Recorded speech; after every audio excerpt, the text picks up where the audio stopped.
तो दोस्तों इस समय की पहले बड़ी खुशखबरी हम आपके सामने रखना चाहेंगे। डीएलएड छात्रों के लिए एक बड़ी खुशखबरी है। अगर अभी तक आपने शिक्षक भर्ती में आवेदन नहीं किया है तो उसको लेकर एक बड़ी अपडेट आ रही है। जरा इस अपडेट को हम आपके सामने रखते हैं। एक और बात आपको बता दें, री एग्जाम आरओ एआरओ को लेकर सोशल मीडिया पर लगातार ट्वीट चल रहा है। और आपको बताते यूपी पुलिस पेपर लीक का मामला भी लगातार सोशल मीडिया पर ट्रेंडिंग में चल रहा है। सिपाही भर्ती परीक्षा में पेपर लीक के विरोध में प्रदर्शन हो रहा है। लेखपालों को कोर्ट के फैसले के बाद मिलेगा नियुक्ति पत्र, यहाँ पर भी मामला फंस गया। शिक्षक भर्ती को विषयवार रिक्तियां जारी कर दी गई। किस सब्जेक्ट में कितने पद हैं, पूरी अपडेट हम इस वीडियो में देखेंगे। वीडियो को शुरू से लेकर अंत तक देखिएगा। तीसरे चरण में होगी 87,774 शिक्षकों की नियुक्ति। बीपीएससी ने जारी किया रिक्तियां, पूरी अपडेट हम आपके सामने रखेंगे। शिक्षक भर्ती अब 26 फरवरी तक कर सकते हैं ऑनलाइन आवेदन। ऑनलाइन आवेदन की जो लास्ट डेट थी दोस्तों, उसमें आपको फायदा दे दिया गया है। पूरी अपडेट यहाँ पर हम देखते हैं। तो दोस्तों यहाँ पर आप देख सकते हैं ऑनलाइन आवेदन करने की जो पहले अंतिम तिथि थी 10 तारीख से लेकर 23 तारीख तक थी, ठीक है, जिसको अब दोस्तों बदल दिया गया है। 10 फरवरी से तो आवेदन शुरू हुआ था, जो लास्ट डेट कर दी गई वो 26 फरवरी कर दी गई है। ऐसा दोस्तों अमूमन होता नहीं है, ठीक है, बीपीएससी में, लेकिन इस बार छात्रों को फायदा देने के लिए लास्ट डेट को बढ़ा दिया गया। वेबसाइट भी ठीक ठाक चल रही है। अगर अभी तक आपका आवेदन नहीं हुआ है तो जल्द से जल्द आवेदन कर दीजिएगा। अब चलिए पहले देख लेते हैं डीएलएड छात्रों के लिए खुशखबरी क्या, प्राइमरी में आपको कितने पद मिलेंगे। देखिए यहाँ पर साफ साफ लिखा है, तीसरे चरण के तहत प्रदेश में 87,774 शिक्षकों की नियुक्ति होगी। बिहार लोक सेवा आयोग बीपीएससी ने शुक्रवार को रिक्तियों की सूचना जारी की है। सबसे अधिक पद पहली से 5वीं कक्षा के लिए 28,026 शिक्षकों की है। यहाँ पर दोस्तों साफ साफ लिखा है सबसे ज्यादा पदों की संख्या 1 to 5 में है। और यहाँ पर किन बच्चों को मौका मिलेगा, सिर्फ और सिर्फ डीएलएड छात्रों को मौका मिलेगा। कोई भी नया बैच अभी डीएलएड का यहाँ पर इंक्लूड नहीं हुआ है। मतलब इस शिक्षक भर्ती में बिहार का कोई भी नया डीएलएड का बैच नहीं आ रहा है। यूपी में डीएलएड 2021 बैच तो कंप्लीट हो गया, लेकिन उसका रिजल्ट नहीं आ पाया, ठीक है ना। 2021 बैच का रिजल्ट आया, आपके पास नहीं है ना, तो यहाँ पर एक दिक्कत में बच्चे फंसे। तो इसलिए कंपटीशन बिल्कुल आसान रहेगा, बिल्कुल आसानी से नौकरी बच्चे पा सकते हैं। पेपर 7 मार्च से शुरू होने की उम्मीद है। हो सकता है कि 7 को ही आपका पेपर की डेट पड़ जाए, तो तैयारी में लग जाइए। हम कह रहे हैं जितनी आप तैयारी यूपी पुलिस में की होंगे उसका खाली 50% भी आप यहाँ पर तैयारी करेंगे तो आपकी नौकरी लग जानी है। सिलेबस के अकॉर्डिंग पढ़ाई करना, देखिए इंपॉर्टेंट है, सिलेबस देख कर पढ़ना है। कुछ भी नहीं पढ़ लेना है कि भैया कुछ भी पढ़ लो। दूसरे नंबर पर सबसे अधिक रिक्तियाँ 11वीं से 12वीं के लिए 22,373 शिक्षकों की है। 6ठी से 8वीं के लिए 19,645 शिक्षकों के लिए आवेदन मांगे गए हैं, जबकि 9वीं 10वीं के लिए 16,970 शिक्षक बहाल किए जाएंगे। प्राथमिक कक्षाओं में सामान्य विषयों के लिए 11,861 शिक्षकों और महिला आरक्षित पदों पर 9,910 शिक्षकों की नियुक्ति होनी है। इसी तरह प्राथमिक कक्षाओं में ही उर्दू के लिए 3,456 शिक्षकों और महिला आरक्षित पदों पर 2,719 पदों के लिए परीक्षा ली जाएगी, ठीक है। तो एक बड़ी वैकेंसी अब आपके हाथ में है, तो यहाँ पर ध्यान दीजिएगा। आरओ एआरओ री एग्जाम को लेकर प्रयागराज लोक सेवा आयोग में उमड़ा जन सैलाब, चल रहा है जोरदार प्रदर्शन। देखिए दोस्तों, बहुत से बच्चे भी आरओ का फुल फॉर्म भी नहीं जानते होंगे, लेकिन जान जाइए पहले। रिव्यू ऑफिसर होता है हिंदी में, इसको समीक्षा अधिकारी।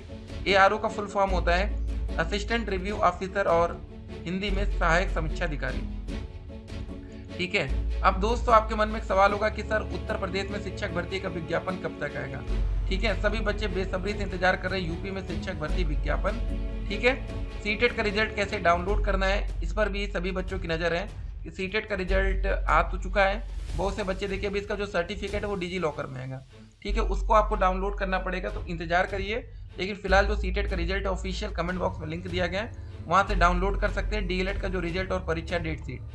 अब देखिए डीएलएड 2023 बैच का पेपर होना है। सभी बच्चे बेसब्री से लगे होंगे, तैयारी में पूरी कोशिश कर रहे होंगे एक अच्छा स्कोर हो पाए, ठीक है। लापरवाही बिल्कुल भी नहीं करनी। एक बात याद रखिएगा, लापरवाही करेंगे तो रिजल्ट आपका 0 हो जाएगा, ठीक है ना। लापरवाही बिल्कुल भी नहीं करना है, मेहनत करनी है।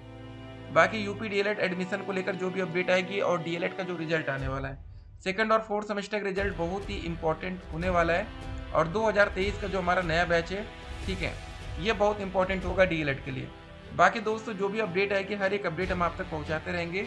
और यहाँ पर देखिए क्या लिखा है, बिहार लोक सेवा आयोग बीपीएससी ने शिक्षा विभाग एवं अनुसूचित जाति एवं जनजाति कल्याण विभाग के अधीन होने जा रहे अध्यापक की परीक्षा के लिए आवेदन तिथि का विस्तार कर दिया है। इस बारे में बीपीएससी शिक्षक भर्ती परीक्षा टीआरई 3 के परीक्षा नियंत्रक ने अधिसूचना जारी कर दी। आयोग की ओर से पूर्व में विलंब शुल्क के साथ रजिस्ट्रेशन एवं भुगतान के साथ ऑनलाइन आवेदन भरने की अंतिम तिथि 25 फरवरी निर्धारित थी। अब इसे संशोधित करते हुए बिना विलंब शुल्क के 26 फरवरी कर दिया गया। मतलब आपसे कोई भी एक्स्ट्रा फीस नहीं ली जाएगी, जो भी इसकी फीस है वही आपको पेमेंट करना है। ठीक है ना, ये बहुत ही क्लियर कट यहाँ पर नोटिफिकेशन यहाँ पर क्लियर आपको दिख रहा होगा। बाकी दोस्तों आप लोग तैयारी में लगे रहिएगा। बाकी पीएनपी से जो भी अपडेट आएगी वो अपडेट हम आप तक पहुंचाएंगे। परीक्षा नियामक प्राधिकारी से डीएलएड एग्जाम डेट शीट की अपडेट हो। अब डीएलएड का एडमिशन देखिए दोस्तों, नया बैच बहुत ही जल्द आपके साथ आने वाला है 2024 का।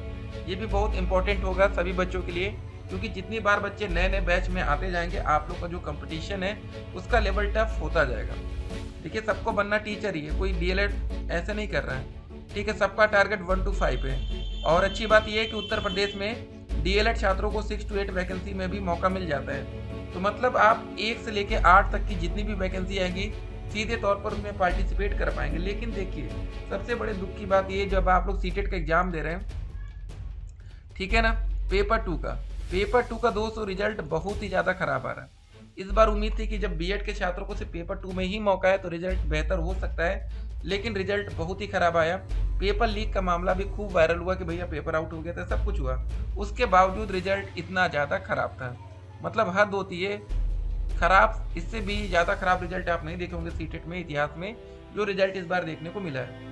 ठीक है, पेपर आउट होने के बावजूद जब इतना सोशल मीडिया पर चल रहा था पेपर लीक, तो वैसे ही देखिए कोई पेपर आउट होता है तो रिजल्ट में बहुत बड़ा फर्क नहीं आता है। ठीक है, हो सकता है कि कुछ बच्चे उसमें बाजी मार ले जाएं, लेकिन जिन बच्चों की तैयारी पूरी थी, अब जो बच्चे 150 में से 120 की तैयारी किए हैं, ठीक है, तो 120 तो आपका बनेगा ना, तो उसमें टेंशन लेने वाली कोई बात नहीं होती है।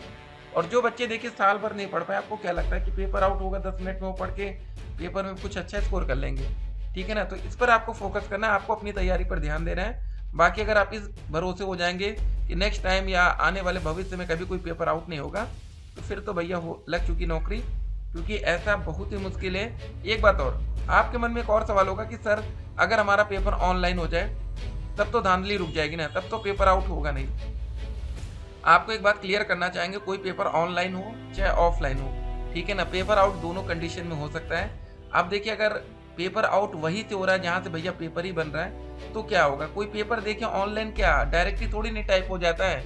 ठीक है ना, पहले उसको हार्ड कॉपी पर भी लिखे जाते हैं क्वेश्चंस को, ठीक है, फिर उसको टाइप करके ऑनलाइन में लाया जाता है। तो ये मत सोचिएगा कि, और देखिए ऑनलाइन में सबसे बड़ी दिक्कत ये है ना, ऑफलाइन में क्या होता है कि साल भर को आपकी जगह जाना पड़ता है। ऑनलाइन में क्या करेंगे, रिमोट एक्सेस ले लेंगे, दुनिया के किसी भी कोने से आपका जो कंप्यूटर एक्सेस हो रहा होगा जहाँ पर आप पेपर दे रहे हैं, दुनिया के किसी भी कोने से उसका एक्सेस लिया जा सकता है। और आपकी जगह भैया आराम से आप खाली सिस्टम पर ऐसे माउस हिलाएंगे, वो भैया पूरा टिक मारता जाएगा, ठीक है, आपका पेपर सॉल्व होगा, कोई दिक्कत नहीं। इसीलिए ऑनलाइन पेपर में धांधली के आसार ज़्यादा होते हैं। ऑफलाइन में भी होता है धांधली, लेकिन जब साल भर जाते हैं तो भैया उनके पकड़े जाने के चांसेस काफ़ी ज़्यादा होता है। और सबसे आसान तरीका ये होता है उनको पकड़ने का कि आजकल आप देखते होंगे बायोमेट्रिक होता है, तो ये सब दिक्कतें हैं। लेकिन ऑनलाइन में तो कोई दिक्कत ही नहीं, वो तो आपके कंप्यूटर का एक्सेस ले लेगा, ठीक है, उनका जुगाड़ पानी कहीं ना कहीं से रहेगा, वो पूरे सिस्टम को भी हैक कर सकते हैं। तो बहुत आसान है ऑनलाइन, ऑफलाइन में काफ़ी मुश्किल है। ठीक है, बाकी पेपर आउट ना हो, बस ये तो है, आउट होगा सोशल मीडिया पर वायरल हो जाएगा, फिर तो ज़्यादा ही दिक्कत है। फिलहाल आप लोग शिक्षक भर्ती की अगर तैयारी करें तो बेहतर तरीके से करिएगा, नहीं तो फिर बिहार में पेपर होना, फिर पेपर आउट की बातें सामने आएंगी, फिर आप परेशान होंगे। चलिए मिलते हैं एक और वीडियो में, तब तक के लिए स्टे कनेक्टेड, आपका दिन शुभ हो।